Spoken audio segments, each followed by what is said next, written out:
వెళ్ళి శివ ప్రదక్షిణం చేసి మీరు ఏమీ చెప్పకండి. మీరు చెప్పగలిగినంతసేపు శివాలయం అరుగు మీద కూర్చుని శివ శివ శివ శివ శివ శివ ఇదొకటే. ఒక 42 రోజులు ఈ దరిద్రాన్ని మీ కష్టాలని అనుభవించి చూడండి అన్నారు. మీరు నమ్ముతారా?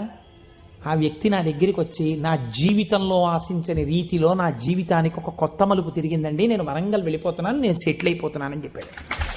ఆ వ్యక్తే నాకు ఈ మధ్యనే మళ్ళీ ఫోన్ చేసి, కోటేశ్వరారు ఇప్పుడు నేను ఎంత ఆనందంగా ఉన్నాను అనండి, ఒక్కసారి మీరు ఏమైనా వరంగల్ వస్తారేమిటండి ఉపన్యాసాలకి, మీ దర్శనానికి వద్దాం అనుకుంటున్నాను, నేను కూడా కాకినాడ అన్నాడు.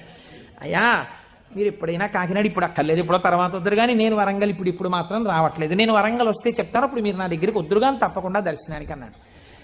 కళ్యాణి అందులో అంటారే ఏతి జీవంతిమానందో నరం వర్ష శతాదపి అంటుంది సుందరకాండ. 100 ఏళ్ళు బతికిన వాడు శుభాన్ని చూస్తాడు. అందుకే తొందరపడి ఏదో సమస్య ఉందని ఆత్మహత్యలు చేసేసుకుంటాం ఇలాంటి మాటలు